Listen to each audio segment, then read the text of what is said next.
the 18th of August 2025. This is a brand new edition of Newsfirst's Primetime News, coming to you live and direct from our Newsfirst studios here in Colombo. Bringing you the news tonight for the Newsfirst team. I am Jaimal Ratnayaka. And I'm Rochelle Tumodra. Let's start off with a look at your headlines for tonight. Sri Lanka's tourism booms with over 1.5 million tourists visiting so far this year. Washington prepares for Trump-Zelensky meeting. Give up on Crimea and NATO membership, says Trump. Postal employees launch indefinite strike, demanding overtime pay and rejecting fingerprint systems. Court issues arrest warrants for Venerable Aturaliya Ratanathera and Thusita Hallolua. Rajitha files request in Magistrates Court to block arrest warrant. What happened to ITAX Hartal?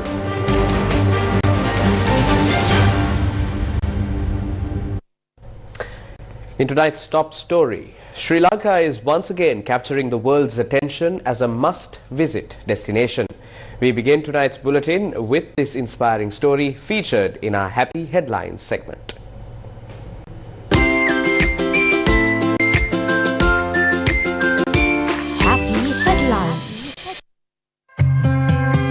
Travelers from across the globe are once again drawn to Sri Lanka, captivated by its legendary tradition of hospitality, breathtakingly diverse landscapes and a cultural heritage that spans centuries.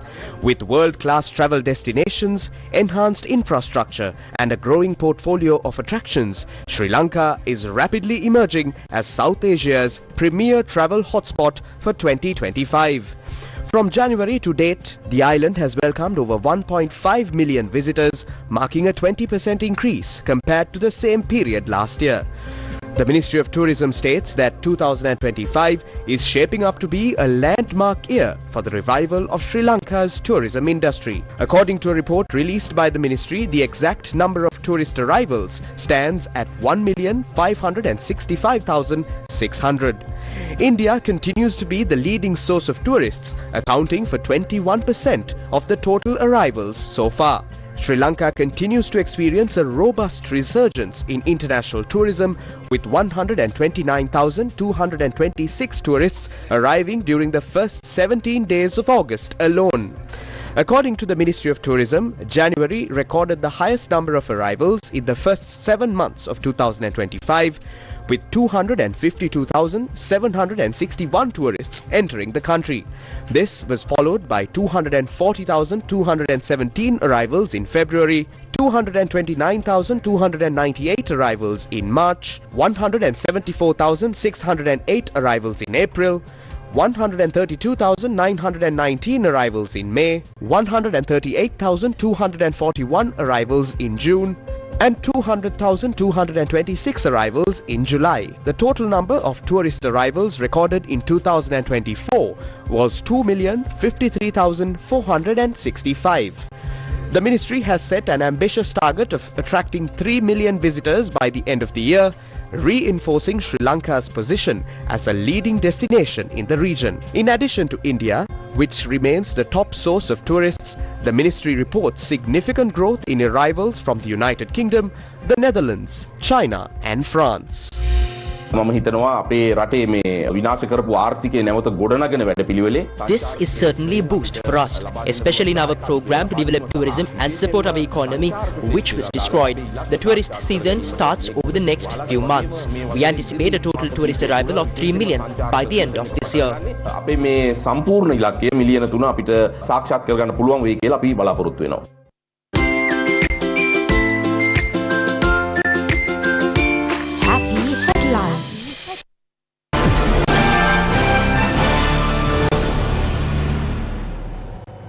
On to some international news, US President Donald Trump told Ukraine to give up hopes on getting back annexed Crimea or joining NATO as he prepared to host President Volodymyr Zelensky and European leaders in Washington to press Kyiv into accepting a peace deal with Russia. Here's the latest.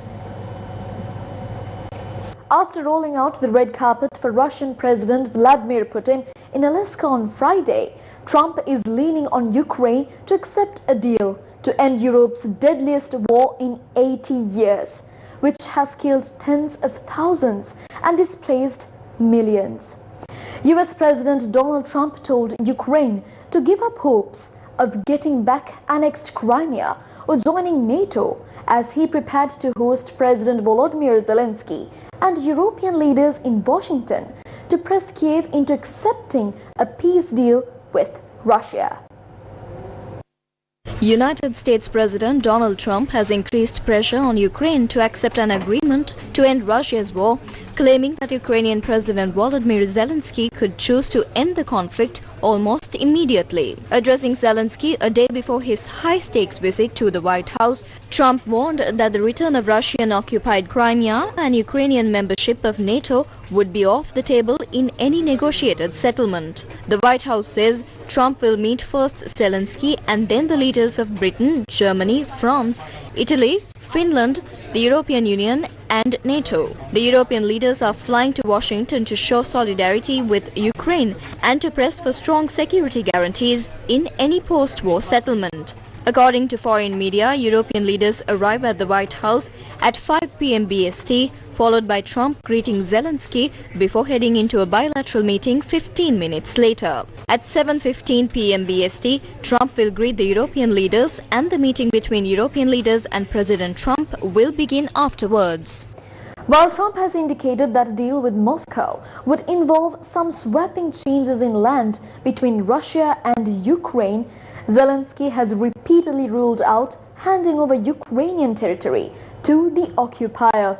In a bid to press Trump to maintain support for Ukraine, European leaders, including European Commission President Ursula von der Leyen, German Chancellor Friedrich Merz and French President Emmanuel Macron are attending today's talks at the White House.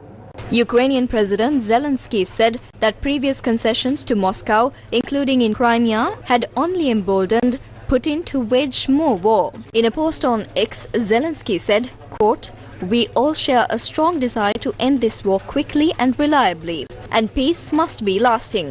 Not like it was years ago when Ukraine was forced to give up Crimea and part of our east, part of Donbass, and Putin simply used it as a springboard for a new attack. Or when Ukraine was given so-called security guarantees in 1994, but they didn't work." Zelensky added that Crimea, quote-unquote, should not have been given up then, just as Ukrainians did not give up Kiev, Odessa or Kharkiv after 2022. What is Crimea? Crimea is a Ukrainian peninsula on the Black Sea in the very south of the country.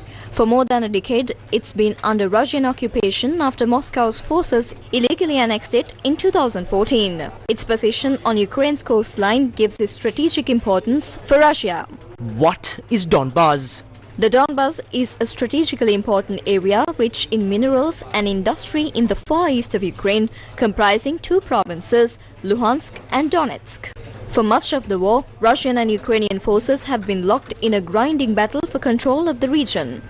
Russian forces control all of Luhansk and approximately 70% of Donetsk. Previously, on the 28th of February, US President Donald Trump and Ukrainian President Volodymyr Zelensky held discussions at the White House, where Volodymyr Zelensky faced an extraordinary dressing down in front of the world's media, after President Trump and his Vice President J.D. Vance demanded that he show more gratitude for years of US support. However, today's discussion is critical for both countries. Still in international news, Chinese Foreign Minister Wang Yi began his two-day visit to India today as he met with India's External Affairs Minister Dr. S. Jaishankar in New Delhi.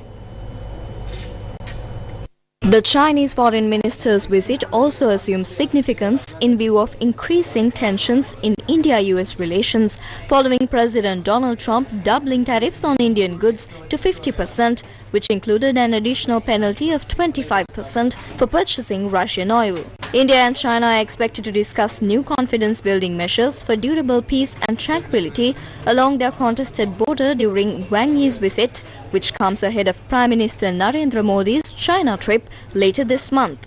Wang Yi will be in India primarily to hold a fresh round of special representatives dialogue on the boundary question with National Security Advisor Ajit Doval. Wang and Doval are the designated special representatives for the boundary talks. On Tuesday morning, Wang Yi is scheduled to hold a new round of the Special Representatives Dialogue with NSA Doval at 11 am. The meetings could see both sides deliberate on a range of key issues, including the border situation, trade and resumption of flight services. The Chinese minister will then call on Prime Minister Narendra Modi at his residence, according to the Ministry of External Affairs. The meeting assumes significance as it is taking place days before Prime Minister Modi's planned trip to China to attend the annual summit of the Shanghai Cooperation Organization. Though the two sides disengaged troops from the friction points, they are yet to de-escalate the situation by pulling back the frontline forces from the border. Each side currently has around 50,000 to 60,000 troops along the LAC in the eastern Ladakh region. As per the plan, Prime Minister Modi will visit Japan around the 29th of August and then travel to the northern Chinese city of Tianjin for the SCO summit. Taking a look at your local news, the Lanka Tamil Arsu Katchi-led Hartal campaign declared today across the northern and eastern provinces was met with public resistance in several locations. During a visit to Vaunia town, ITAC General Secretary M.S. Sumantiran was confronted by local residents and representatives of business associations who expressed their displeasure, stating that intimidation cannot be used to stage public protests. The Hartal was reportedly organized in response to the death of a civilian on the 9th of August during an alleged attempted theft at an army camp in the Muttiyankattu area of Ottu Sudan, Mullaitivu. Citing the incident, the ITAC claimed that certain military camps in the northern and eastern provinces are disrupting civilian life and called for their removal. When M.S. Sumandiran arrived at the old bus stand in Vaunia this morning and spoke to the media, the shops behind him remained opened. It's 9:35 a.m. Behind me is the old bus stand in Vaunia. While many shops have closed voluntarily in support of the Hartal, some have reopened under pressure. The Vaunia public market and bazaar road are completely closed with significant participation from the Muslim community. The Hartal has also received widespread support across other cities in the northern and eastern provinces. In Jaffna, Vaunia and especially Mullaitivu, not only are shops closed, but transport services have also come to a complete halt.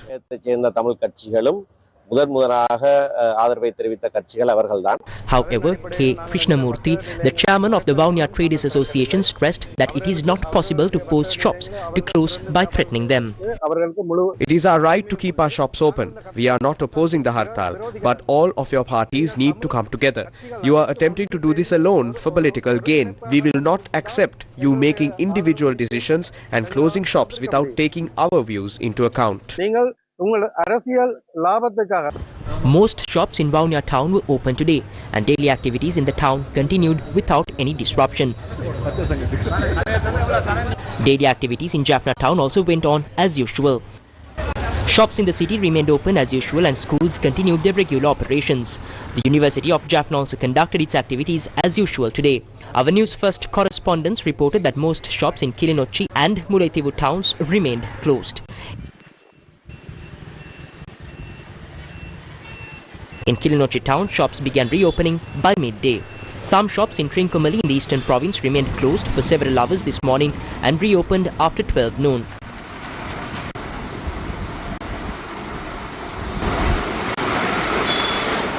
This was the situation in Batiklo. A group including National People's Power, MPK Prabhu, had filed a complaint with the police alleging that Batiklo Mayor S. Pakyanathan of Ilangai Tamil Arsu Katchi had forced shops in the city to close.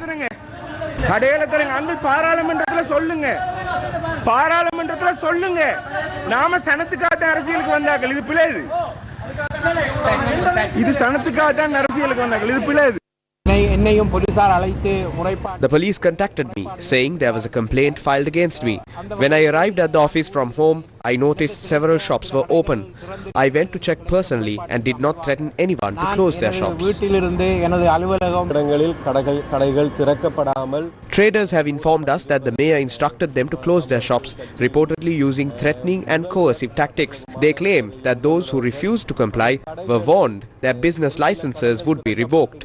State-owned vehicles were used to issue these threats. In response, we have lodged a formal complaint with the police regarding this conduct. We express our deep regret and concern over the situation. With regard to the Mullaitivu incident, we affirm that legal action has already been taken in accordance with the law. In Chenkaladi town, daily activities continued without disruption. In the Ampara district, a few shops were observed closed in the Alia Divembu and Kartivu, but in other areas, routine life and business operations proceeded as usual. The Hartal was called in response to an incident that occurred near Muthiankattu and Shivanagar, where members of the Sri Lanka Army's 12th Singha Regiment reportedly took action to remove a group that had allegedly entered the camp premises without authorization. During this incident, a man who fled the scene was later found dead near a nearby body of water on the 9th of August. Relatives of the deceased have accused army personnel of being responsible for the death. As part of ongoing investigations, 3 soldiers on duty at the camp at the time have been taken into custody and a full inquiry is underway. The ITAC announced today's Hartal in the backdrop of these developments. There is a process to solve any disputes, if there were any. Matters cannot be resolved by deviating from that process and launching hartals and closing shops. The country has a set of laws, and as the government we have intervened in this matter. There are many groups that continue to cause disruptions who are usually against any sort of resolution. We can be pleased that the people are on our side. It is evident through the failed attempt at launching a hartal despite it being announced. විශේෂයෙන් අද දැක්කත් අද හර්තාල් එකක් කියලා මේ යම්කිසි ආකාරයකින් කැඳවලා තිබුණත් ඒක ඇත්තටම සම්පූර්ණයෙන්ම අසාර්ථක වෙලා තියෙනවා. Postal trade unions launched an indefinite strike today, citing concerns over overtime payments and the introduction of a fingerprint system. Postmaster General Ruwan Satkumara has urged the unions to call off the strike and engage in discussions. The Union of Post and Telecommunication Officers and the Joint Postal Trade Union Front began a walk from 4 p.m. yesterday, later expanding the strike to all post offices across the island from midnight. The action, prompted by 19 demands including complications regarding overtime allowances and the introduction of a fingerprint-based attendance system, comes amid the cancellation of all post department officers' leave. A total of 23 trade unions are engaged in the strike, including the United National Postal Officers Union, Sri Lanka Freedom Postal and Telecommunication General Officers Union, United Postal and Telecommunication Employees Union, Sri Lanka Freedom Postal Workers Union and the Sri Lanka Postal Workers Front. Around 18,000 employees from 653 post offices and 70 administrative officers are said to be involved in the action. The Sri Lanka Postal Employees Union has chosen not to join the strike. This morning, Postmaster General Ruwan Satkumara met with several union representatives opposite the Central Mail Exchange, urging dialogue to resolve the dispute. අපි පෙන්නන්න ඕන ඔයාලා දන්නවා තැපැල් දෙපාර්තමේන්තුවේ අලාභය කොච්චරද කියලා. බිලියන 6 7 8 තිබුණ එක අපි 2024 බිලියන 3.4කට අඩු කරා. දැන් අපිට අභියෝගයක් තියෙනවා මේ වැටුප් වැඩි කිරීම අධිකාර වැඩි වීම එක්ක මේක ඉතා ඉහළට යනවා. ඒකට අපි උත්සාහ කරන්න ඕනේ වැඩියෙන් වැඩ කරලා මේ දෙපාර්තමේන්තුව ගෞරවය තැනකට ගේන්න. ඒකට මේක උත්තරයක් නෙමෙයි. මේකෙන් වෙන්නේ අපේ ඉන්න කස්ටමර්ස්ලාත් කැඩලා ගිහින් අපි දෙපාර්තමේන්තුවට මේ රටේ අප කීර්තියට ලක් වෙනවා. ඒ හින්දා මම කියන්නේ මේ අද මේ වැඩේ කරලා ඉන්න සාකච්ඡා කළා මේ වැඩේ. අද ඕන වෙලාව දැන් සාකච්ඡාවකට ඉස්සලා කෝල් කරන්න සර් මැදිහත් වෙන්න සර් අනිවාර්යයෙන් මැදිහත් වෙන්න අපි ලෑස්ති සාකච්ඡා කරන්න. Trade union members shared their views with the media regarding the ongoing strike. විසඳුම් ලැබෙන තුරු අත්‍තරම අකණ්ඩව මේ වර්ජන ක්‍රියාවලිය අපි දිගටම පවත්වාගෙන යන බවට මේ වෙලාවේ මාධ්‍ය වෙත දැනුවත් කරනවා. පැහැදිලිවම මෙතන දේශපාලනයක් කිසිසේත්ම නැහැ. ඇමතිතුමාට එහෙම දෙයක් පෙන්වන්න පුළුවන් නම් කියනවා පුළුවන් දේශපාලනයක් නැහැ. මෙහෙයුම් පැත්තට ඒ ඇඟිලි සලකුණු යන්ත්‍ර. The administration has raised concerns over the extent to which fingerprint machines can be applied to operational activities. You will have to bear the loss that this strike causes. Therefore, we stress that the only way to end this strike is through a constructive discussion.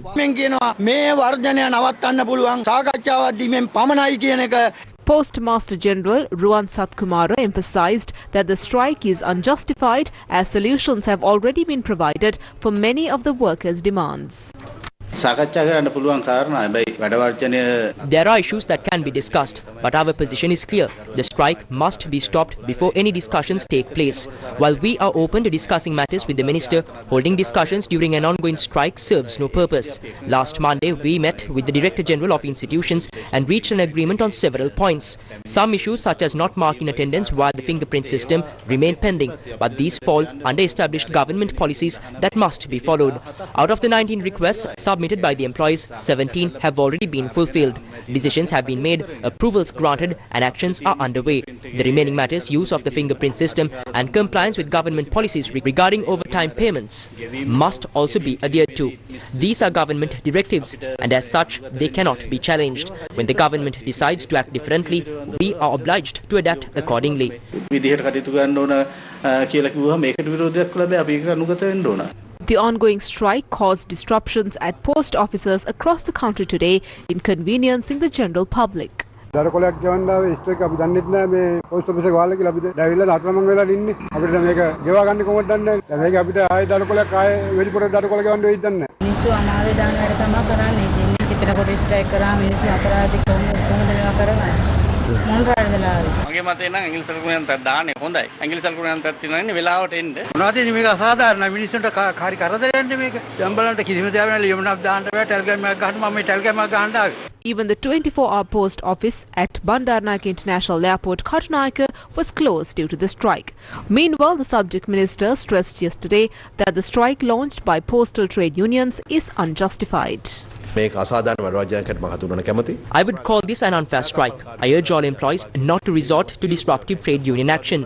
I also appeal to all 22,000 postal workers and officers to understand the situation, report to work, give their best and help make the department a profitable institution. News First with the people. News First, main sponsor. A trusted place for your fixed deposits. Valuable FD, the symbol of stability. A trusted place for your fixed deposits. Valuable FD, 10.25% for 15 months, 11% for 24 months. Valuable FD, the symbol of stability.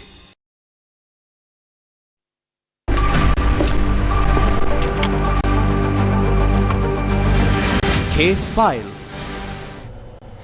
Open warrants were issued today by the Gangodawila and Halsdorf Magistrates Courts against former Member of Parliament Venerable Athuraliya Ratanathera and former Executive Director of the National Lotteries Board Thusitha Halloluwa. Colombo Additional Magistrate Pasan Amrasena today issued an open warrant against Thusitha Halloluwa, former Executive Director of the National Lotteries Board, following a request from the Colombo Crime Division. The warrant relates to the investigation into an attack and shooting on Halloluwa's vehicle. 6 suspects linked to the incident were previously arrested and remanded and have since been released on bail. The Gangodawila Magistrates Court recently rejected the anticipatory bail application of former Member of Parliament Venerable Athuraliya Ratanathera. The application had been filed in connection with investigations into the abduction of Venerable Vedinagama Vimalathisa, former secretary of the Ape Janabala Party. Following the presentation of evidence, the Colombo Crime Division issued open warrants to Venerable Ratanathera's arrest today. Police also confirmed that a foreign travel ban has been imposed on both Venerable Athuraliya Ratanathera and Thusitha Halloluwa. Case file. Former Minister of Fisheries Rajitha Senaratne, who has been issued an open warrant for allegedly awarding a sand mining project at the Kirinda Fisheries Harbour to a Korean company, causing the state a loss of over 20 million rupees, filed a motion today through his lawyers at the Colombo Chief Magistrates Court, seeking a temporary suspension of the arrest warrant. Colombo Chief Magistrate Tanuja Lakmali Jayatunga, however, did not grant the request and instructed the lawyers to file a new motion on a date when the complainant will be present to submit the request.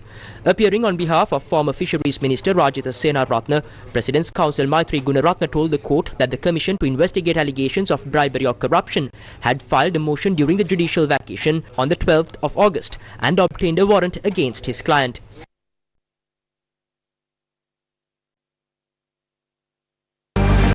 Case file. Former State Minister Prasanna Ranawira had been remanded until the 25th of August after being produced before Mahara Magistrate Kanchana N. Silva. He faces charges over the alleged sale of a government-owned land in Kiribati using forged deeds. Meanwhile, the High Court is scheduled to decide on Prasanna Ranavira's bail application on the 21st of August. Case file. Sagala Ratnayaka, who previously served as Chief of Staff to former President Ranil Wickremesinghe, was summoned today before the Legal Assets Investigation Division. However, he did not appear. Police stated that Sagala Ratnayaka has informed authorities that he will appear on the 3rd of next month. He was summoned in connection with an investigation into a complaint alleging the acquisition of assets through illegal means. Police conducted an inspection of a bag found on a road in Thunnadahenia in Koratota Kaduwela following information that it contained firearms. 3 Model T56 firearms along with several other firearms were found inside the bag. Police stated that the bag also contained 5 model pistols similar to that of a Browning pistol and a T56 magazine. Upon further examination, it was revealed that the 3 T56 firearms and the 5 Browning type pistols were fake, while the T56 magazine was genuine.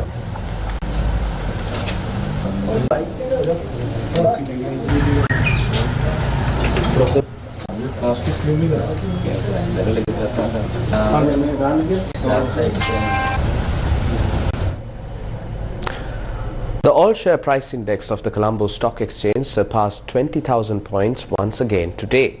By the close of trading today, the all-share price index, or the ASPI, stood at 20,470.52 points. The total turnover recorded for the day was 7.7 billion rupees. In more local news, the inauguration of the Nalluril Kadragamam at Newsfirst special zone in Nallur Jaffna, coinciding with the grand festival of the Nallur Kandaswamy Kovil, will take place tomorrow morning. The event is jointly organized by Newsfirst, Shakti TV and Shakti FM. Newsfirst special zone at the Nallur Festival will be operational from tomorrow until the 21st of August. Screen tests and voice tests will be conducted to provide young, aspiring newsreaders with a platform to showcase their talents. Various competitions aimed at showcasing talents and skills of students and young citizens have also been organized. These include a fancy dress competition, a speech contest, a devotional song contest, and a digital video production competition. The Blessed Vibhuti will be distributed to devotees visiting the festival. The festival will feature artistic events and performances, offering a vibrant cultural experience to attendees. As you can see in my background, preparations are underway for this year's special Newsfirst zone at this year's Nallur Festival. So if you come to this special zone, if you want to take a screen test, if you want to be a star on TV, you can take a screen test and you can try a lot of different avenues here if you come to the special zone at this year's Nallur Festival. And there will be a lot of competitions, there will be a lot of food, a lot of devotional programs held at this year's special zone done by Newsfirst. So we'll be starting the zone tomorrow from the 19th until the 21st of this month. The Bishop of Mana met with President Andrukumara Dissanayake today. The Bishop of the Diocese of Mana, Reverend Jnana Pragasam Anthony Pillai, met with President Andrukumara Dissanayake today. The meeting was held this afternoon at the Presidential Secretariat. Meanwhile, the ongoing protest against the wind power generation project and sand mining in Mana continued today. A group of Mana residents, representatives of district public organizations, religious leaders and members of the general public took part in the demonstration. The protest took place near the Mana roundabout.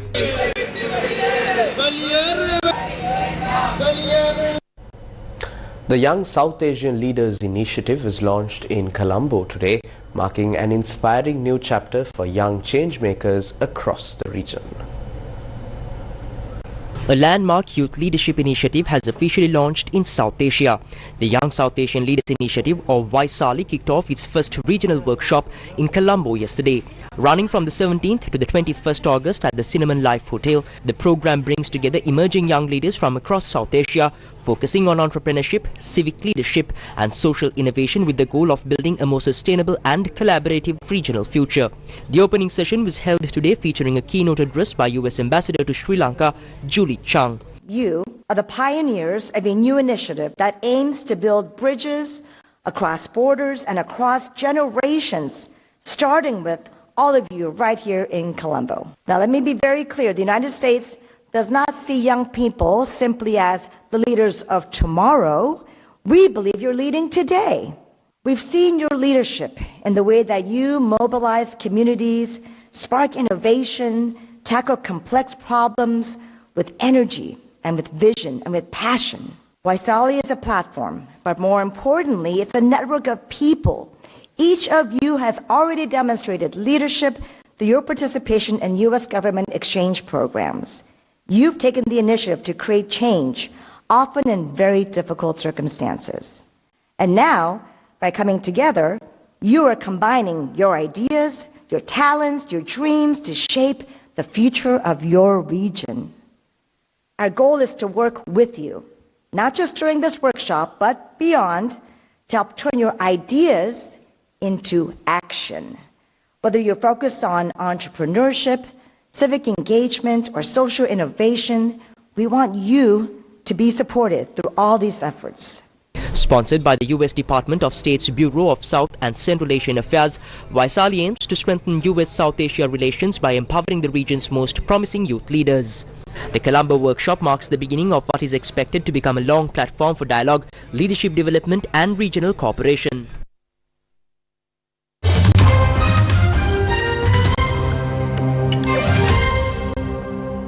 Climate change-induced flash floods have killed at least 337 people in northwestern Pakistan, according to the National Disaster Management Authority, while dozens remain missing after the area was hit by flash floods in recent days. In the Kishtwar district, emergency teams continued rescue efforts on Sunday in the remote village of Chositi. At least 60 people were killed and some 150 were injured, about 50 of them critically.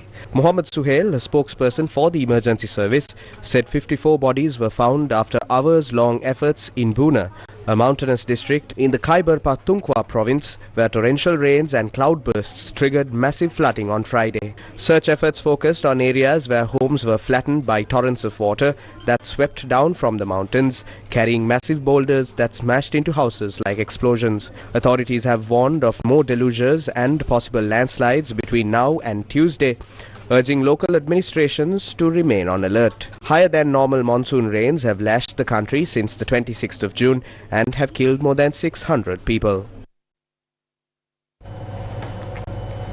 And that's a wrap of Primetime News for tonight. Thank you for joining us. Good night.